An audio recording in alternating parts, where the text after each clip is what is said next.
Yo, what is going on, guys? We're back today for another Alliance War video, and let's just get this one started without any further ado, because this is a long war video. There is a total of 9 fights this war. Very stacked path. We're on path 5 the whole way through. We get mini boss action, we get boss action. There is a lot going on, and we're facing a new nation. So this is my chance to redeem myself for last season, because last season was my first season with For Loki, and it started out extremely well. I went on a massive deathless streak, was playing really well, and then we got up against New Nation, and this guy right here, Legacy Line, is Mr. Sinister. We used to be friends in Omni together, and as you can see, his name is kind of similar to mine, so there was a little bit of banter back and forth about our names and everything, and we had a little competition to determine which one of us was the real Legacy, and I won, so I call him the fake Legacy now. So yeah, when we matched last season, we were both looking forward to it, and they beat us. But not only did they beat us, I imploded last season. So last season, I had a total of 3 deaths throughout the entire season, and all 3 of those deaths were in one war against New Nation. I just imploded. It was a terrible war. The first fight I got unlucky. The second fight I just crapped the bed. In the third fight it was not the best matchup. I was against the boss. I was kind of wanted to try something, but it was still 3 deaths nonetheless. So this is my chance to really make up for that. So yeah, we got Human Torch and Omega Red, 2 champions that I am just extremely comfortable with. So I have a lot of time logged in using these 2 characters, so very comfortable with their play style. It's always nice to play a champion that you've played a lot with already and are comfortable with. So what we're going to do is we're going to keep note of my masteries throughout this war, because I changed them many times. So for war defense, I took off suicides. You see I have like 12 points that I can place with. So I max limber, put on like despair, put on courage, and then just take out suicides, and I have willpower on. That's basically my defensive build. Nothing crazy, no MD because I don't have Mystic Defenders. A good defensive build, and then I leave those points out so that I can just put them back into suicides. But I waited until the war actually started, until I got my path assignments, because I don't want to put suicides back on, get my path assignments, I have to take them off, so I just waited. So start of the path, it was better to not put the suicides on quite yet. So I'm holding off on that for now. I'm going to put them on after these initial 2 fights. So without suicides, I can throw my special one with Omega Red, get a little bit of healing, hit a very clean intercept right there. These 2 fights, nothing too crazy. It was just ebb and flow knockdown. So knock them down, and then you do increased damage because you get a Fury. And yeah, they both went extremely well. So first 2 fights down, I wasn't really too worried. Path 5 really amps up in difficulty in the second section when it's ebb and flow intercept. Now, initially this fight right here was assigned to Pete and his ghost, but he was fighting at work in some unideal conditions, and he ended up dying. And then it was assigned to Lizer in my battle group. So Lizer and Brett are 2 people in my battle group, both with a 6-star rank 3 Omega Red.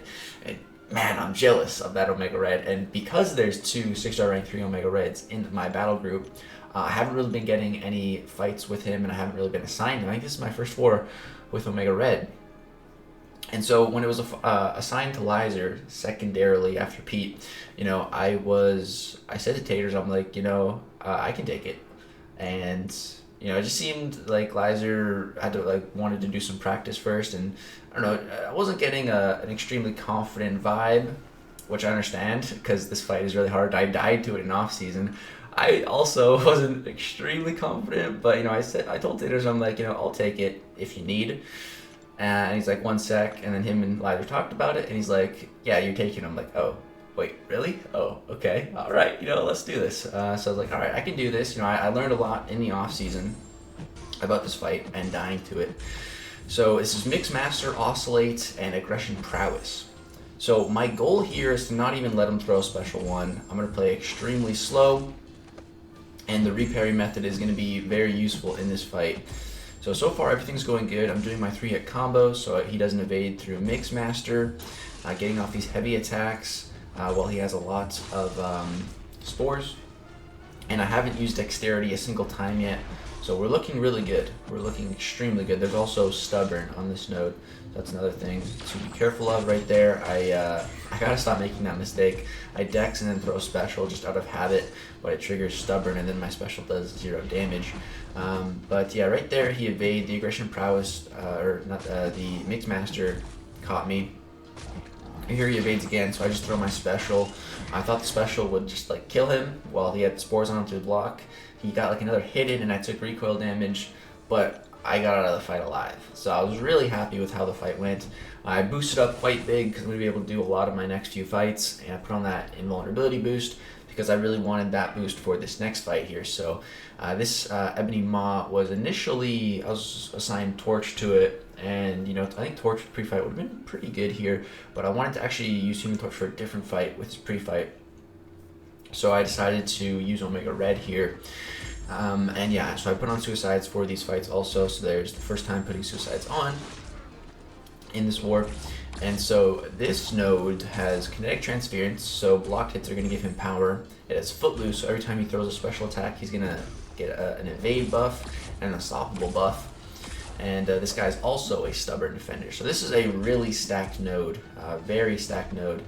And right here I faltered. And yeah, this fight is not going well at all. You know, once I got through that Korg fight, I kind of felt like a god, and I very underestimated this fight. So now I am just stuck in this corner, and I am scared, but I'm keeping my calm, keeping my cool. I'm just gonna keep calm. You know, I'm not dead yet. This is not looking very good at this moment in time, but I'm not dead yet. I still got health to work with. I can still get out of this fight. I'm not giving up. So I'm just gonna play slow in the corner, you know, wait for my opportunity to attack. Right here, finally have that opportunity, play it slow, get a couple of really nice intercepts out of the corner, and an unblockable attack right there. I'm gonna let him come at me a little bit here, just so I can get rid of the stubborn. And then right here, I'm gonna slow my combo down, get to my special 3, pushing to his special 3. This is gonna drain his power if it just doesn't kill him. And yeah, we ended up making it out of that fight. It was extremely sketchy. That was a very sketchy fight, man. Being stuck in the corner like that, well, he's unstoppable, he has the evade effect, he's indestructible. That was sketchy, man. That was extremely sketchy, but you know, I just tried to keep my cool, waited for my opportunities to get out of the corner. I tried not to panic, and we made it out of there. So my original plan with that fight was, with the indestructible boost, I was just going to push him to an L3, but then, you know, I got hit in the corner. I lost my indestructible boost hits, so I couldn't do that anymore.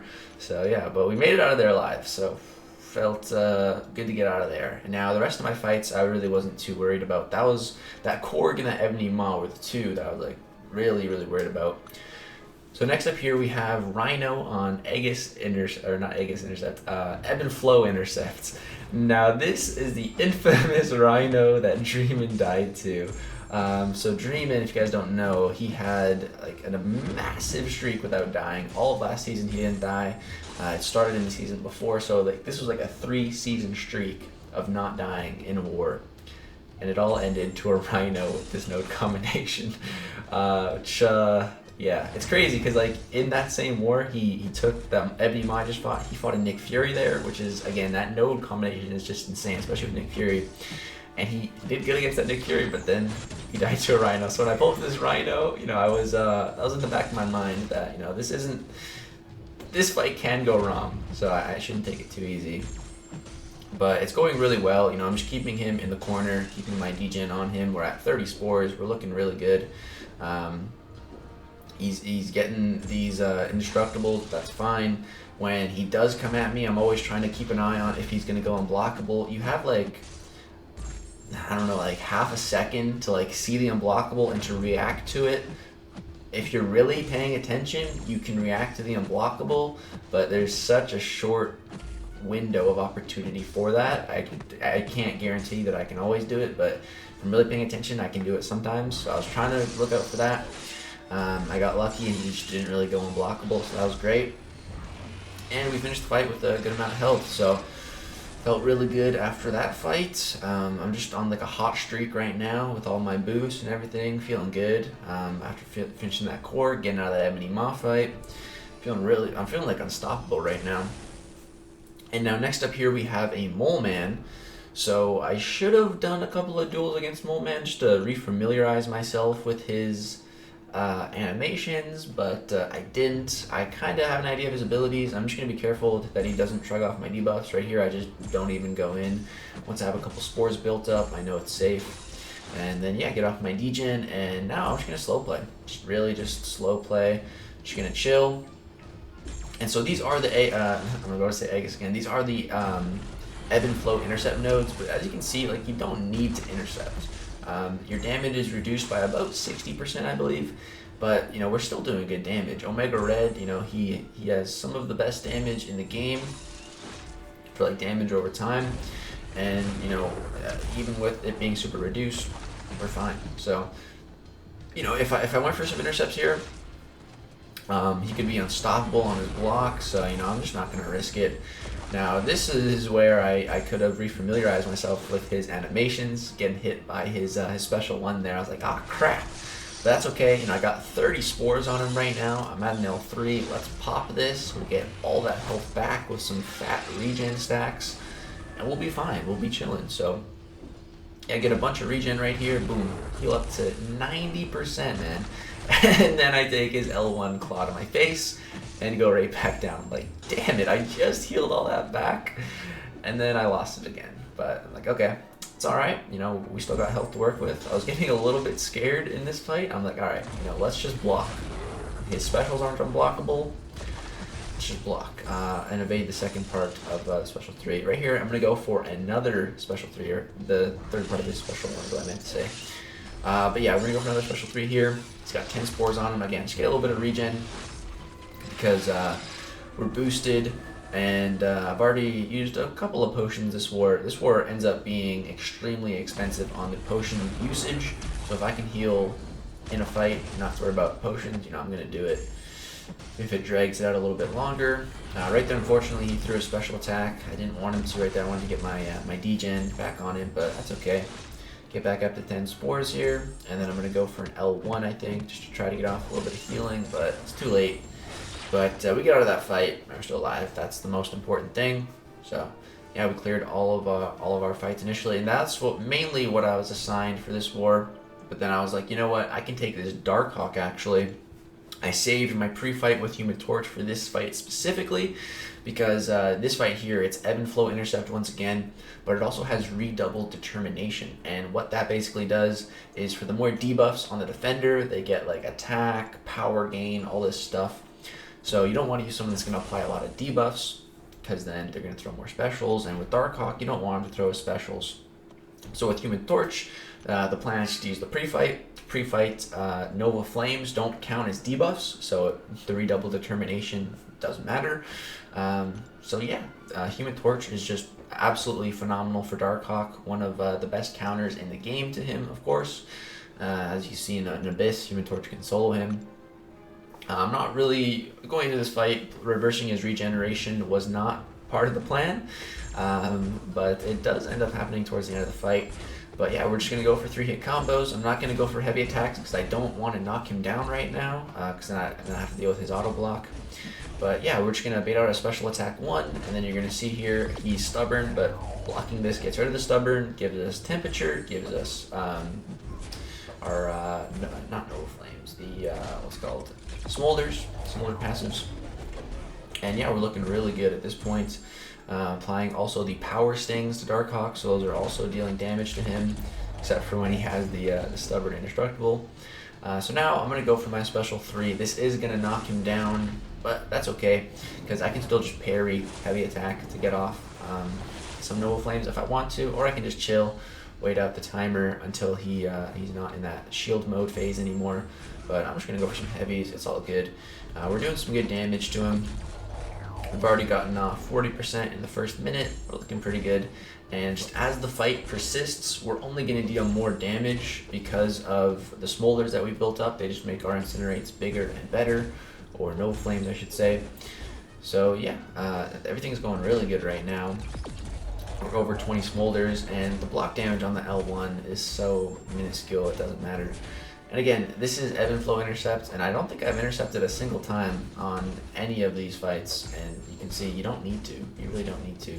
So right here, I push him to his 2 bars, and then he goes to throw his special 2. The power stings kill him. If those power stings didn't kill him, I could have actually reversed his regen. But yeah, that fight went perfectly. Textbook fight right there against Starkhawk. And I got one more Human Torch fight. And right there, I had to take Suicides off again, so another Mastery swap. Now I have a Sorcerer Supreme mini-boss.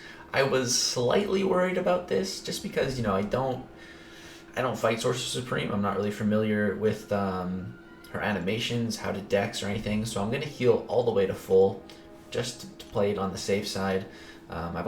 This is my 3rd time boosting this war, and then I'm actually going to boost again later on, but it's okay. So yeah, Source Supreme. So this fight has Rage. So you're going to see I trigger the Rage early on here. I think it's with a heavy attack. I think it's right here. Yeah, so the second part of my heavy attack crit, and it gave her a Fury buff. Now, that was a mistake. I honestly didn't think my heavy attack would give her a Fury buff, but it did. So I'm not going to do any heavy attacks. I'm not going to do any special attacks. I'm only going to do medium, light, medium. Because I don't want to give her any more of those Rage Furies, because my plan is just to block her specials. You see, she's just going to throw her special 1, and I'm just going to block it. And if I didn't have that 1 Fury on her, then these L1s would have been doing even less damage. But you know, I'm boosted, so I got a pretty good amount of health. So yeah, we're fine. And each one of those little blocked hits is giving us more Smolder. And again, more Smolder, just the bigger and better our Incinerates become. So yeah, it's going to work out very nice in the long run of this fight. Our Incinerates are only going to be dealing more damage. And yeah, she's also applying some debuffs to us. That armor break, actually, you can see it's making the block damage do a lot more. It was doing about 600 on each hit before. Now it's doing 1300. Those armor breaks are extremely potent. But again, we got a lot of health left to work with. And now we've triggered Nova Flames, so she is just dropping extremely fast. I'm actually going to go for an L3 at this point. I don't know why, just playing it safe. You know, I know this is going to kill her. Somehow maybe I can make a mistake and get hit, take a combo. I probably wouldn't die, but you never know. So yeah, she goes down, and you know, at this point my path's done. But then there's also a Thing war boss right there that you can see. And so the guy that went at it had a rank 3 6-star Omega Red. It was a really nice fight. He had so many intercepts actually. It was very impressive. But unfortunately he died, got Thing down to about 25%. So I asked Taters, I'm like, you know, if anything happens against the boss fight, you know, like, can I go in next? And he's like, yeah, dude. I'm like, all right, right here, a very rookie move here. I boosted before I healed, so there's 2 more potions. And then I didn't want to heal anymore, so I just put on a regeneration boost. So this is a stubborn 6-star rank 3 Thing boss. About 25% health left on him, and I haven't fought a Thing boss in a really long time. I think the last time I remember fighting a Thing boss was when I was on an airplane. I had just landed in New York, I'm pretty sure. That's the last time, so it's been quite a while since I fought a Thing boss with Omega Red. And now there's also Stubborn to worry about, but I'm really not too worried. The main thing I like to do is, you can see I'm hitting my repairs, which really helps with the block damage. But also, you know, I'll put him at 13 rock stacks, beta heavy attack, punish with my heavy attack, put him to 15, beta special. And we finished that fight with 100% health. I had some boost going, but yeah, it was about 30 seconds to take off 25% of his health. So, like, that would be, I had the bleed at the start and everything, but you know, like, doing the math on a fight like that, I could probably solo a 6-star rank 3 Thing boss in under 3 minutes with my 565 Omega Red, which is pretty cool, if I could play or keep that play style going. But yeah, that was my war, and it was a really solid war. Now, let's go see if we got revenge on New Nation. Alright guys, so unfortunately we lost to New Nation again. Man, I hate these guys. Man, I really wanted to beat them. You see we died 25 times, they died 20 times, so a very close war. But yeah, that does suck. Overall, I placed 5th in the percentage-wise on here, but I don't know, that's calculated kind of weirdly. If we hop over to the Google documents here, take a look at my stats. My stats went through the roof this war because of that Korg fight and the boss fight. Because the boss fight, it gets counted as like basically a full kill, even though Brett did all the heavy lifting and I just took the last 25%. As far as the stats go, it makes me look a whole lot better, so that's nice. But I actually did get a gold card here, which is pretty cool. My first ever gold card in 4 Loki. I got a silver one last season, but yeah, getting the gold one here, it looks pretty dope, man. Human Torch little screen capture there. The gold looks pretty nice. It was one of my best war of the season so far, for sure. And yeah, we didn't die. That's the great thing. We didn't die again. So now we're currently 25-2. We had 9 kills that last war. Our solo rate went up a lot, 93%. Our just difficulty rating went up a lot as well. My SR bonus went up a lot as well. My power rating went up by a monumental amount. I'm actually 3rd overall in the alliance for Loki. And in BG3, I'm 3rd in both of them. And the difficulty rating for my fights went up mainly because I took the boss, last 25% on it. But yeah, so my stats are up super high. And yeah, so my best war so far this season. It was great, really fun one. Finally got to use Omega Ray. Finally got to break that guy out on the new map, wreak some havoc. But yeah, that's gonna do it for this war video. If you guys enjoyed, drop a thumbs up for this cool gold card that Tater's made. It's awesome. The Pokemon cards, as Karate Mike says. And yeah, if we ever get out to another Comic-Con, it'd be really cool to like have this card like in person, you know? That'd be super cool. But yeah, that's gonna do it for this video. Hope you guys did enjoy. Hope you guys are enjoying this new war season series on the new map. So far, so good. 25-2, looking pretty good so far. That's gonna do it. Thanks for watching, guys. Peace out.